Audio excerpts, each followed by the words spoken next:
this could be a pretty good pile. Now, we are dealing with a little bit of rain from last night. Not sure, it definitely rained by me. Yeah, this stuff's a little wet, but it's nothing crazy. Should dry off, no problem. It did rain quite significantly yesterday afternoon for me. This is pretty south of me, maybe 30 minutes south, so not sure what kind of rain they got last night, but this looks all right in terms of condition. The top's definitely a little worn. I'm not sure if that mirror right there goes on top maybe with this. Okay, so this I don't think is part of it. So let's kind of just take a look at this. This I think is just a cabinet, which is kind of a nice cabinet if I'm being honest. That might be coming with us. But what I think, if I can do this with one hand, it's gonna fall, but I think this might go here. Yeah, maybe. And then this goes next to it. Now this definitely did get some significant water damage with this thin piece right there. But I think that's kind of the idea on it, but I could be totally wrong. The knobs match. Could be a nice entryway piece. Definitely needs some work, but I think we'll grab this and that white cabinet. I think this is a decent score, but let's look over here. This is definitely going to be really water damaged if it's, yeah, I mean, that would have been a decent little picture of, you know, I don't know if that's Aruba or somewhere tropical, but definitely it's got those vibes. But we'll take all this white furniture, even the mirror. I'll see if I can fix that.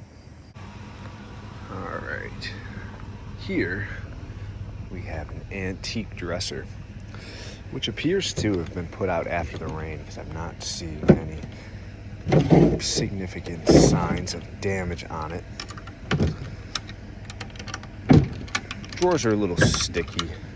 That's kind of to be expected for the most part with a dresser this age, probably close to 100 years, you know, maybe 80 years at the very least.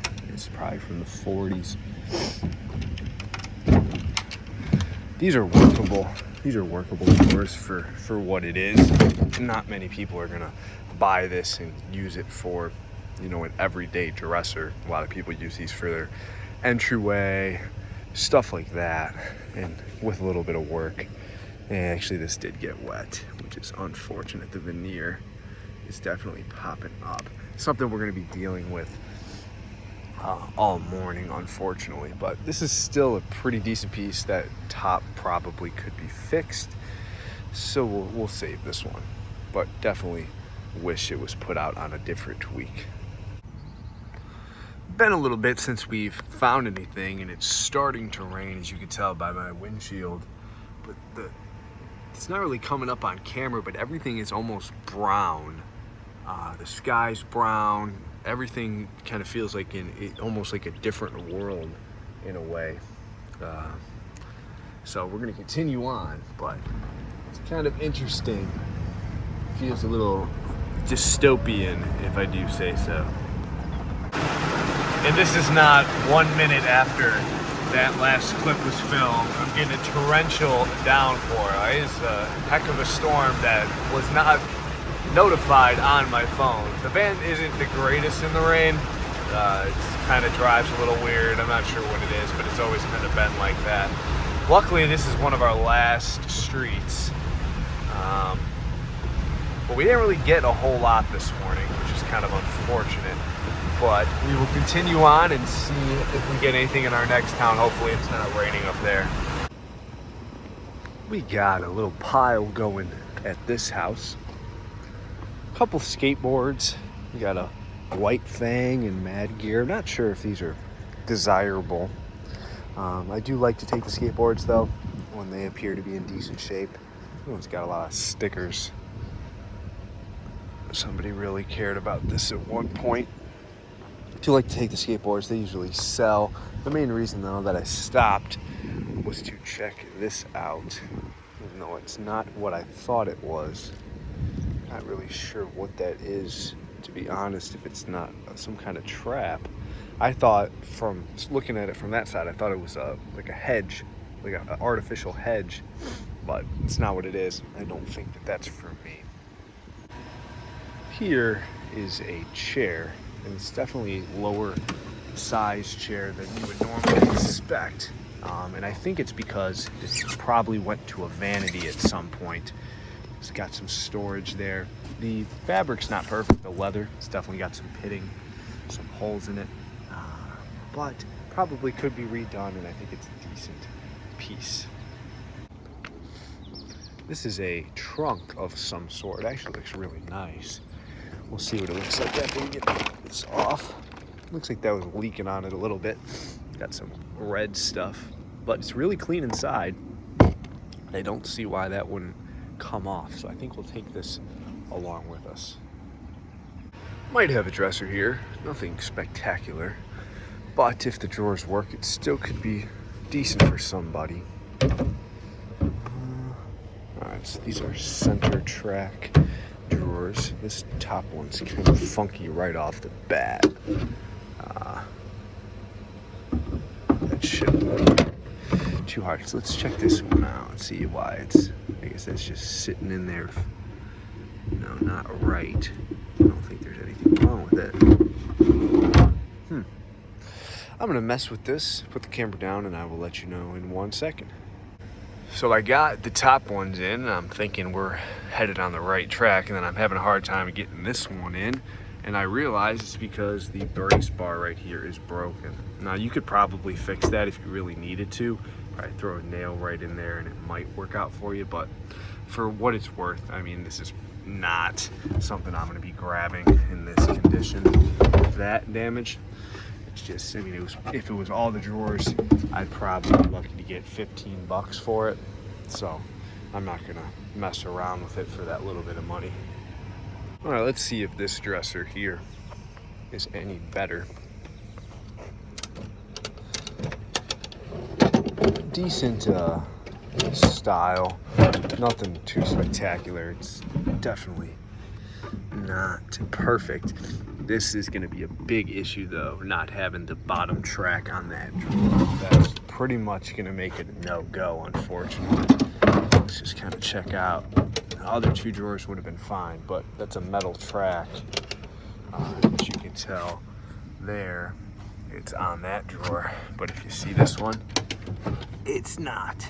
So, I mean, this drawer's never going to sit or slide in or out right, so we're gonna have to leave that guy too. This one also had the side table with it, so it would have been a little bit better, but unfortunately we got to leave that one too. I think my son might get a kick out of this Caterpillar ride-on toy. Looks like it might have a battery. I'll grab it and check it out at home. I was thinking kind of maybe not so much for a battery toy, maybe just something he could push himself on, which appears that would be possible, so we'll grab it. All right, that's gonna do it for us here today. That was 3 days worth of trash picking, and that's something I kind of wanted to address. Lately, it's been a little bit more difficult than it normally is to get these videos out, because I feel like last year I was able to get 2-3 videos out a week, because each day that I would go out trash picking, I'd get 8-10 minutes, if not more, worth of footage. There were days where I would get 18 minutes worth of footage in one trash picking. This year, ever since I say June, this stuff has not been plentiful on the side of the road. Now, factor in that I do show less of just the garbage stuff, because I was getting a lot of complaints about that last year with, people complaining that I was showing stuff that I wasn't taking. So I've kind of cut that a little bit, but I still show some of it, and still it's just not as much stuff as normal. I've been doing this since 2017, and I feel like this is definitely the worst summer in terms of the amount of stuff that's out. So I don't know what that says about the economy, people buying new furniture, or what. It's kind of a catch-22 because obviously one of the reasons I do this is because I want to, save stuff from the trash, and I don't want it going to the landfill. But then on top of that, I want to be able to sell stuff. So I want there to be stuff out, especially when, I'm getting up at 4 a.m. and leaving when I could be sleeping till, 7. So it's fine when I'm out there, getting stuff every day and selling stuff every day, and it's fun and it's exciting, and you never know what you're going to find. But when you're waking up at 4 a.m. and driving around for 2 hours and pretty much getting nothing, it is kind of frustrating and difficult. Now, I'm not saying I'm stopping. I'm going to keep going. Hopefully, maybe tomorrow is going to be the day that changes everything. It's going to be a great day, even though I feel like every once in a while I'll have a day that's normal and I'll fill the van, and then the next week I'll do that same exact route and I'll find nothing. Like, I won't even get out of the van. That's what happened to me last week on Tuesday. Didn't even get out of the van once in 2 hours. So, interesting times. Not sure what the reasoning is exactly. Sure, you could have your theories, but we're not going to get into that. I hope you enjoyed what I had for you today, and I hope to see you guys very soon. If you made it all the way to the end of my little spiel there, please leave me a like. Please leave me a subscription. That really helps out. And I will see you in the next one.